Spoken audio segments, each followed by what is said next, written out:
Donc il n'y a pas longtemps, j'ai décidé que ça serait une bonne idée de peindre un arc-en-ciel sur ma porte. Donc c'est ce que je vais faire aujourd'hui. J'ai toutes les couleurs, ou du moins les couleurs de base ici. Et moi j'ai pas de truc là pour mettre la peinture. Hein. Donc nous allons commencer. Du coup pas avoir une petite discussion avec mes abonnés. Non, que je peins un arc-en-ciel sur ma porte parce que c'est une représentation native de ma vie.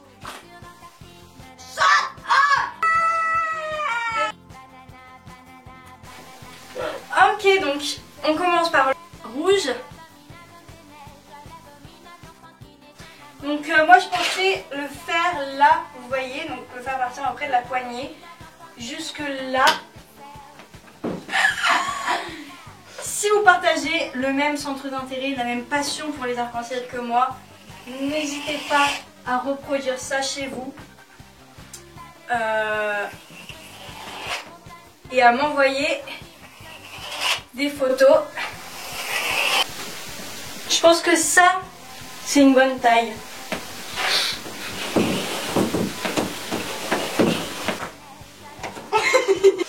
Donc voilà, comme je disais, si vous voulez reproduire ça chez vous, n'hésitez pas, c'est vraiment, je pense, quelque chose...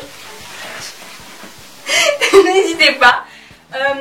Donc par contre, moi j'ai pas prévenu ma mère, j'espère qu'on va peut-être faire un petit test pour voir si ça part.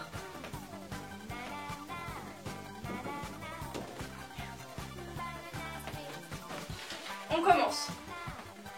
Commençons avec le rouge. Je rappelle, rouge, orange, jaune, vert, bleu, violet. Donc...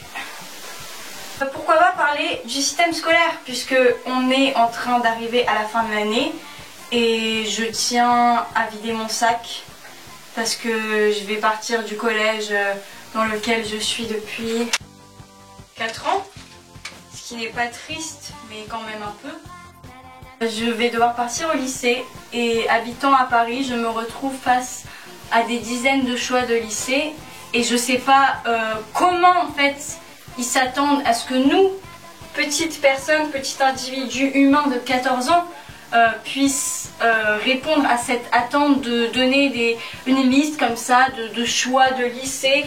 Va falloir se calmer parce que moi j'ai du mal, ça produit beaucoup de stress en moi. Donc j'aimerais vraiment que vous vous exprimiez en commentaire pour me dire si vous pensez la même chose que moi. Je suppose qu'on est tous un peu dans le même état d'esprit vis-à-vis de ce système de merde. Et en plus, nous sommes la génération, donc je parle des gens qui sont en 3e cette année quoi, on est la génération des cobayes parce que clairement on va devoir avoir un nouveau bac, on va devoir, je sais plus, il y aura plus de filière, tout ça.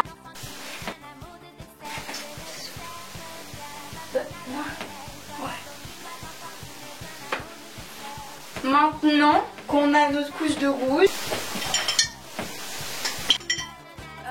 donc je vais juste aller nettoyer ce pinceau et sachez que c'est pas anodin.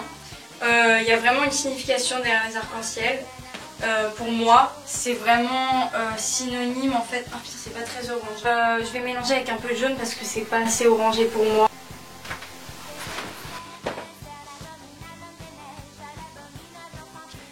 Bon, je vais jamais finir ma phrase. Oui voilà, les arcs-en-ciel pour moi sont synonymes tout simplement de la joie de vivre. C'est synonyme du bonheur. Et non là, je vais faire ça.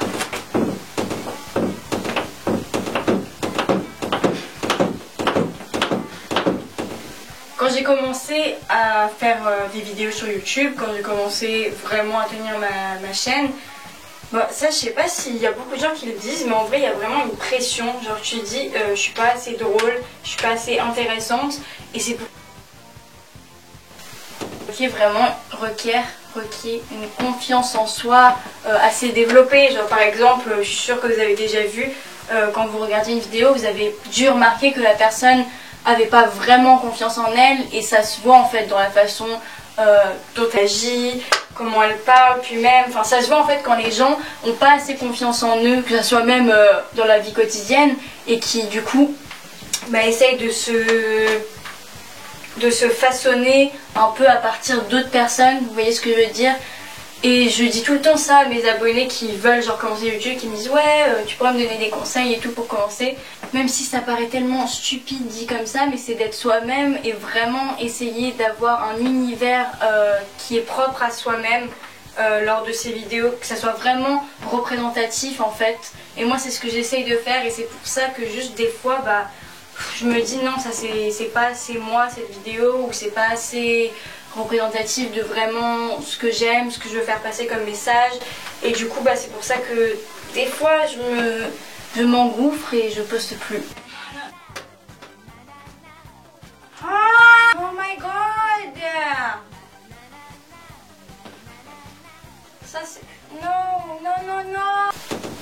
Mais là, je suis déterminée à poster des vidéos de plus en plus, vraiment régulièrement, et des vidéos... En fait, c'est juste que j'ai pas envie de poster des vidéos qui, comme je disais, sont pas assez représentatives de qui je suis. Du coup, je vais essayer de faire attention dans le choix des vidéos que je veux filmer et du coup des vidéos que je veux poster. De faire en sorte que d'ici l'été, d'ici quelques mois, qu'elle me dise que là c'est bon, que ma chaîne elle me représente vraiment.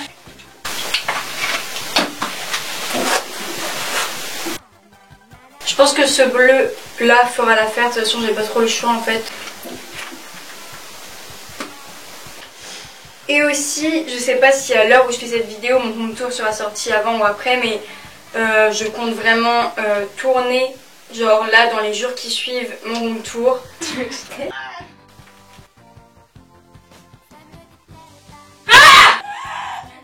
Je pars sans le pinceau pour le nettoyer.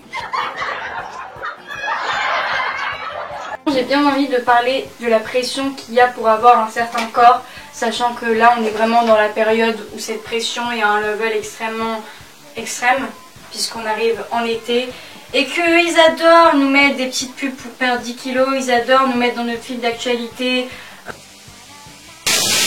Si vous commencez en fait à donner de l'importance à tout ce mouvement qu'il y a autour de ça, autour d'un idéal de corps, vous allez commencer à y croire, et puisque l'être humain est connu pour faire des conneries et pour commencer à faire tout et n'importe quoi afin d'adhérer à certaines choses et adhérer à une image du corps parfait, ça serait une de ces choses-là.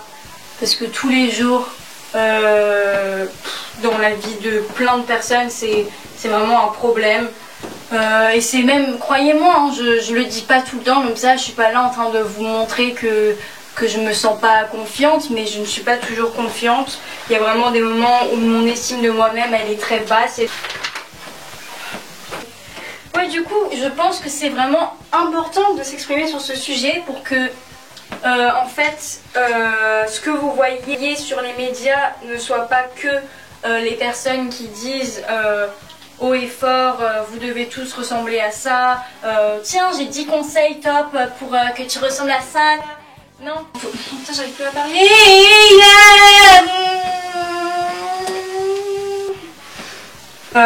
Durant cette période qui est difficile pour nous tous, même pour ceux qui se disent les plus confiants dans leur peau et avec leur être, c'est pour ça que je vous conseille vraiment de vous abonner à des comptes qui sont positifs et qui justement eux sont positifs, mais pour de vrai, c'est pas une fausse positivité qui ensuite mène carrément à des maladies, des situations de mal-être, des gens qui se sentent mal. Non, mais une vraie positivité, vous voyez, le genre de positivité où c'est des gens qui proclament pas, comme je vous disais, que vous devez ressembler à ça, mais que peu importe à quoi tu ressembles, t'es magnifique et que tu devrais tout simplement essayer de t'accepter au lieu d'essayer de te changer, quoi, parce qu'on l'oublie.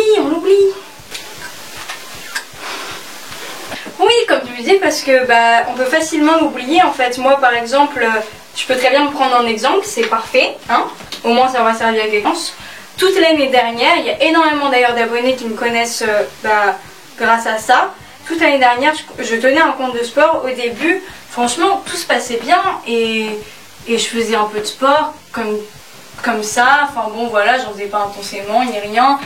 Même si j'avoue que je le faisais quand même pour une raison qui était savoir encore plus fin, tout ça. Mais après ça a commencé, tout a commencé à s'envenimer quand même.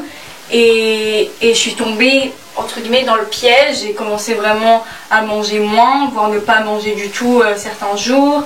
Et je vais bien faire une vidéo d'ailleurs sur ça, sur mon expérience face à ça, parce que pour moi, s'exprimer sur ces sujets, c'est vraiment ce qui fait ouvrir les yeux. Par exemple, je me souviens très bien que quand j'étais dans cette phase où on ne mangeait plus, où je commençais vraiment là à mettre en danger ma santé mentale, physique, en fait c'est juste en tombant sur une vidéo d'une fille qui partageait elle son expérience face à ça. Et en fait c'est en l'écoutant que j'ai réalisé qu'il fallait que je m'arrête. Je me suis dit mais putain, mais ne pas manger comme ça, ne pas me priver, c'est pas possible, on ne peut pas continuer comme ça, je peux pas vivre comme ça.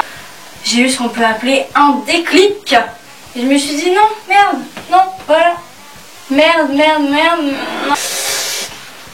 Et après j'ai quand même continué à faire du sport, même si je disais que je faisais tout ça pour mon mental, je le faisais toujours au fond quand même pour mon... C'est pour ça que j'ai arrêté ce compte, puisque après ça me représentait vraiment plus, c'est pas ça que je voulais propager comme message.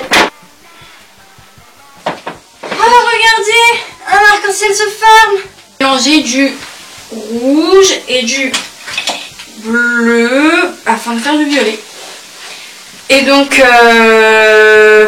depuis que j'ai ma chaîne YouTube, en fait je suis constamment en train d'essayer de me construire en fait, et en même temps refléter une image vraie, sincère des choses, parce que juste parler et se focaliser sur un seul sujet et faire semblant que c'est tout ce qui importe dans sa vie, c'est pas honnête. Moi il y a tellement plus de choses dont j'ai envie de parler. Du coup, en fait, je pense que c'est vraiment dur de trouver son limite. Dur parce qu'il y a une limite, une barrière qui est hyper fine et légère, si je peux dire ça, entre le fait juste de s'inspirer et le fait de copier les autres, parce qu'on peut se dire « Oh ouais, c'est grave cool ce qu'elle fait », puis après, copier totalement la personne. Moi, je sais qu'il y a des moments où, comme je vous disais, je ressens la pression d'être drôle, d'être ceci, d'être cela, et du coup, je commence à agir comme une personne que je trouve drôle et que je connais en tant que ceci, cela, bon, vous avez compris quoi. Et je suis très nostalgique parce que là je suis en train de faire la dernière bande de l'arc-en-ciel, ce qui signifie que cette vidéo va bientôt être finie. Et j'ai beaucoup aimé parler avec vous, j'ai beaucoup aimé m'exprimer sur divers sujets.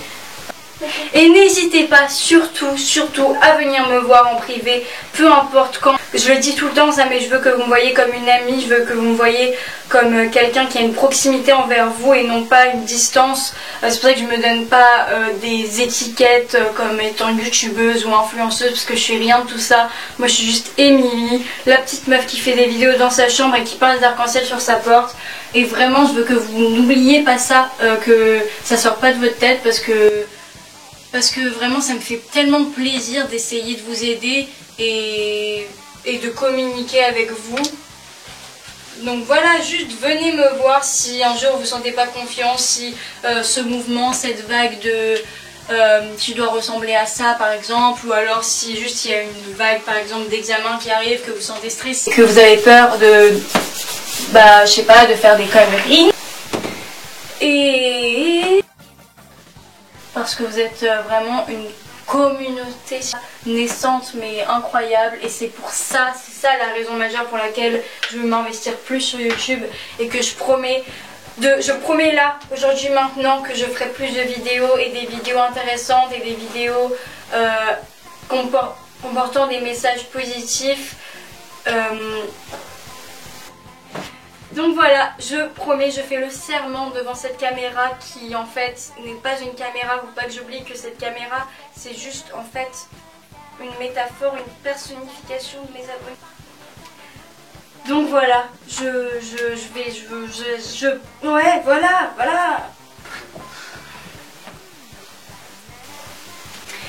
Donc, j'espère que cette vidéo n'aura pas été chiante à regarder.